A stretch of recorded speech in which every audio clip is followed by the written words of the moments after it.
3 hours on the radio. We stay with us. Good afternoon, everyone. My name is Crystal Holloman. I'm a digital reporter here at News 10. I got a lot of cables over here. And I am joined by News 10 Sports' Tim Staudt. Welcome back. It landed at 1:30. I got here at 3. You did. Yeah. Very good timing. You brought the weather back with you, too, I see. I did, absolutely. So there's a lot to talk about. Big weekend for sports. I have 2 pages worth of stuff here. We're not going to get through all of it, but the big news that came out today, at least around here, is that Tyson Walker is returning for a 5th year of eligibility to the Michigan State Spartans. What does this mean for the team? Well, it keeps the coach happy. He thought he was probably going to get him to return. But like he said, things change every 2 minutes in college sports and college basketball with eligibility because you don't know who's talking to all your players. But it would appear, I'd be curious to know what kind of name, image, and likeness money, or I don't know, the incentive that he is getting to come back to Michigan State, because I'll bet there's an incentive beyond just saying, let's win a championship. I'll bet there's more to it than that. But I'm not surprised because I think Tom felt he had a good chance to get him back all along. So this is his 5th year of eligibility. It's going to be his 3rd with Michigan State. A lot of people are saying this is a key part of them being a success and a contender next year. Well, you need guards, they say, and he's a veteran guard.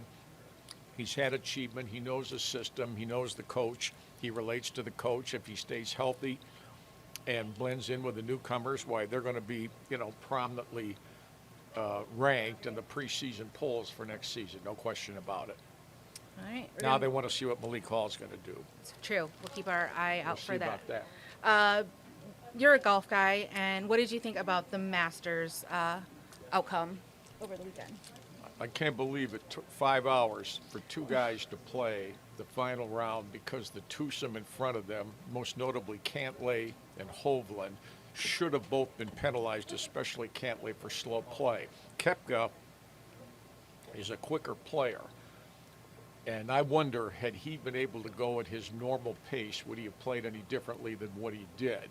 I mean, it's clear that Rahm adjusted, but like Koepka said yesterday, they asked him about the slow play, and he said Rahm went to the bathroom 7 times during the round, and we still waited on virtually every hole. I'm surprised the Masters did not speed up the twosome in front of them, because Cantlay and Hovland, in any other event, more than likely would have either been warned or assessed penalties for slow. It was 5 hours for a twosome, which is ridiculous. That's a lot. If they'd have had to have a playoff, I don't think they would have had the daylight to do it. They were lucky that Rahm ran away with it the way he did. He did run away with it. He is now the first European to win the U.S. Open and Masters tournament. And you were talking last week about the weather that they were having down there.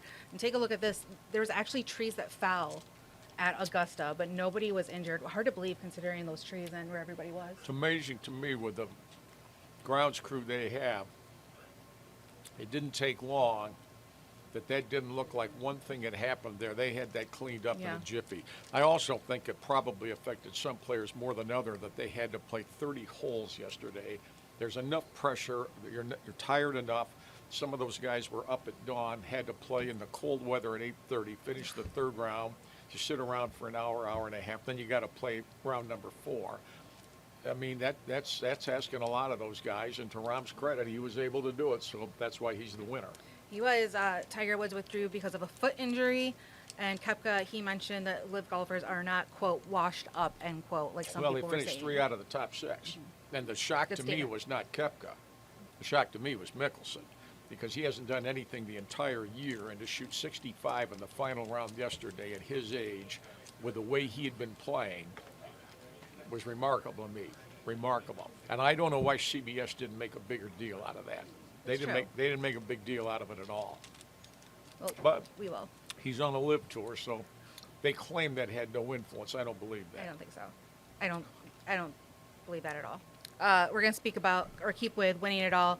Quinnipiac won their school's first national championship in hockey, and it was a really exciting game. They rallied from a 2-0 deficit to beat top-ranked Minnesota 3-2 in overtime. I just refreshed my drink for the long 5 overtime epic, and 10 seconds into it, game over. Here is their view of the game-winning goal. They were clearly the 4th of the 4 picked by most people. Oh, I had them Most third. people had Minnesota, Michigan, and Boston U ahead of Quinnipiac. I had Boston U in fourth and Quinnipiac in first, just because I know they're like the little school that could. They only have 9,744 students compared to Minnesota's 55,000. Wait till you see how many Minnesota guys end up in the NHL compared to Quinnipiac. But in True. hockey, you only got to, in college, you got to win one game. Yep. That's all you got to do. And, you know, they got Michigan on a night Michigan couldn't handle it. They did. So,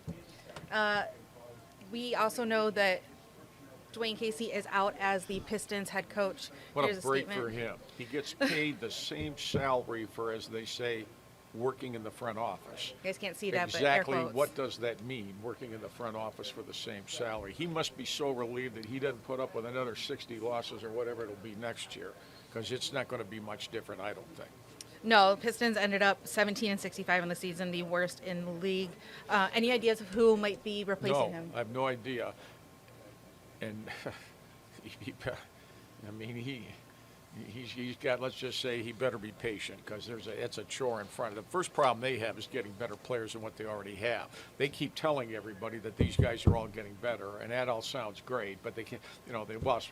I mean, the classic is the Indiana Pacers gave them their 2 wins in the last month. They didn't beat anybody else, but they beat Indiana twice, which in and of itself for Indiana is kind of shameful right there. But I think they've got so far. I don't think the coach made. They had to change the culture in Casey. He can't go through another year. I mean, what do you keep telling him day after day, game after game, loss after loss? What do you keep telling these guys? Now, what he'll do in the front office, he might twiddle his thumbs for all I know. But they have another year to pay him, so we'll put him in there and let him advise people or whatever. You got to have players. They don't have players. You do. Well, who does have players is the Red Wings. They have recalled a Michigan State product. He is actually leading the Grand Rapids Griffins with 56 points in 69 games. But that's an emergency call-up, because they're just emergency trying to conditions. get through the final couple of games because they're out of the playoffs, so they want to get to the end, see what this guy's got. Is he somebody worth keeping around or not? I mean, it's tryout time for all these guys the rest of the way.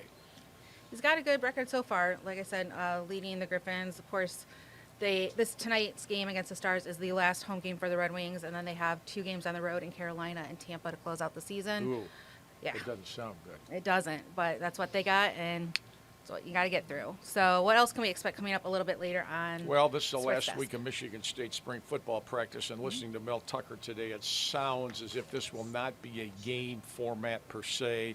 It sounds like it's going to be a scrimmage, which is like a normal practice where they want to see guys play. They'll pick the plays and get guys in. I mean, it sounds like they're going to scrimmage, not play a game. He doesn't have enough defensive play. He's so nervous about having injuries because they don't have a lot of depth.